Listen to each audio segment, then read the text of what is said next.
দিদি এটা কত টাকার কম্বো তৈরি হচ্ছে? এটা 70 রুপিস কম্বো। 70 রুপিস কম্বো, তাই তো? এই সাইজে চিকেন যাচ্ছে। হ্যাঁ। বাহ, চিকেন কত গ্রাম আছে বলা যাবে?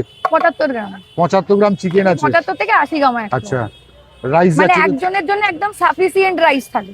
বাহ বাহ বাহ, একদম তো হালকা লাইট বিরিয়ানি দেখে মনে লাইট হচ্ছে। বিরিয়ানি, একদম রিচ টাইপের বিরিয়ানি পাবেন না যেটা খেয়ে আপনি অসুস্থ হয়ে পড়বেন, সেরকম ধরনের না।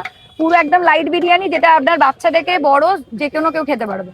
বাহ, খুব সুন্দর। মানে কোয়ান্টিটি কিন্তু অনেকটা দেওয়া হচ্ছে। হ্যাঁ। মানে এই ধরনের কোয়ান্টিটি কিন্তু 100 এটা টাকার। কিন্তু আমরা যে ব্লগের জন্য দেখাচ্ছি তা কিন্তু না, এটা কিন্তু অরিজিনাল কাস্টমারকে যেটা দেওয়া হয় সেটাই আপনাদেরকে তুলে ধরা হয়। কদমতলার বুকে এই যে 70 টাকায় বিরিয়ানি কনসেপ্টটা মানে কবে থেকে চালু হয়েছে? এটা অ্যাকচুয়ালি আমাদের অনেক পুরনো, 2020 সালে আমাদের একটা রেস্টুরেন্ট ছিল, যেটা হচ্ছে রেস্তো। তো হয়তো রেস্তো হিসেবে আমার মুখটা, আমার হাজবেন্ডের মুখটা অনেকেই চেনে। তো সেই সময় লকডাউনের চক্করে ওটা বন্ধ হয়ে যায়। তো তারপর আমরা ভাবলাম যে অনেকদিন বাদে এটা রিস্টার্ট করা যেতে পারে। তো সেইখানে ছিল 50 রুপিস বিরিয়ানি, ঠিক আছে? তো সেখান থেকে বাজার দরের দাম অনুযায়ী বেড়ে, গ্যাসের দাম অনুযায়ী বেড়ে এটাকে 70 রুপিসে আনা হয়েছে।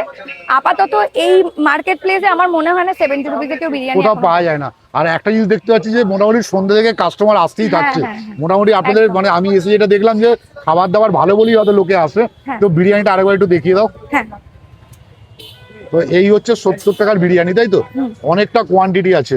এই 70 টাকার বিরিয়ানি খেতে গেলে মানুষ কোথায় আসবে, একটু অ্যাড্রেসটা ভালো করে বলে দাও। অ্যাড্রেসটা হচ্ছে ঠিক কদমতলা বাস স্ট্যান্ড, তার অপোজিটেই রয়েছে কোঅপারেটিভ ব্যাংক, ঠিক তার উল্টো দিকে এই স্টলটা। বাহ, আর কটা থেকে পাওয়া যায় এটা? 4:30 থেকে রাত্রি 10:30, 15-11টা অবধি আপনারা অ্যাভেলেবেল থাকেন। রেগুলার পাওয়া যায়? রেগুলার পাওয়া যায়। যদি এটা শেষ হয়ে যায় তখন আমরা বলে দিই যে এখন শেষ হয়ে গেছে, আপনাকে নেক্সট ডে আসতে হবে।